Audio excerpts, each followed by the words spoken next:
सोलापूर शहरात अलीकडेच झालेल्या अतिवृष्टीमुळे प्रभाग क्रमांक 22 मधील गैबीपीरनगर, धोंडीपा वस्ती, रामवाडी, इरण्णा यतीमखाना परिसर आदी भागात मोठे नुकसान झाले।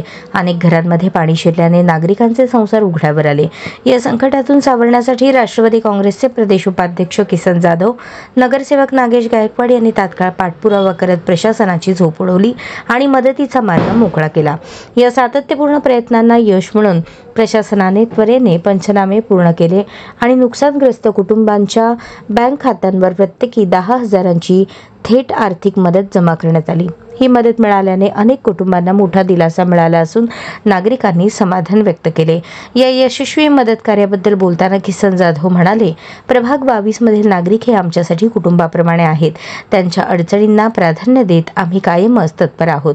उपमुख्यमंत्री अजितदादा पवार आणि प्रदेशाध्यक्ष खासदार सुनील तटकरे यांच्या मार्गदर्शनाखाली विभागाच्या विकासासाठी मोठ्या प्रमाणावर निधी आणण्याचा आमचा प्रयत्न आहे।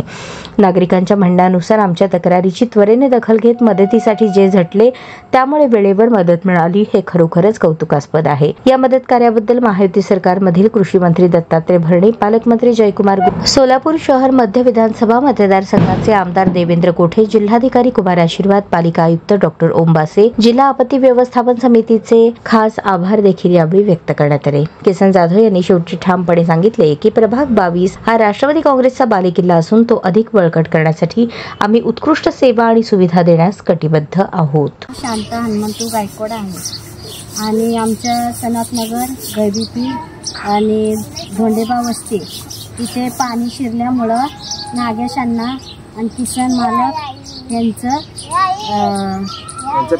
यांच्या प्रयत्नातून आम्हाला पैसे एवढं आम्हाला भेटलेलं आहे माहिती सरकारकडनं।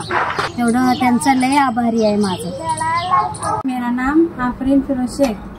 मेरे को पैसे 10,000 मिले नागेश अन्ना और किशन गायकवाड़ की तरफ से। किशन बहू की तरफ से घर में पानी घुसा था, इसके लिए मदद मिली महायुति सरकार की तरफ।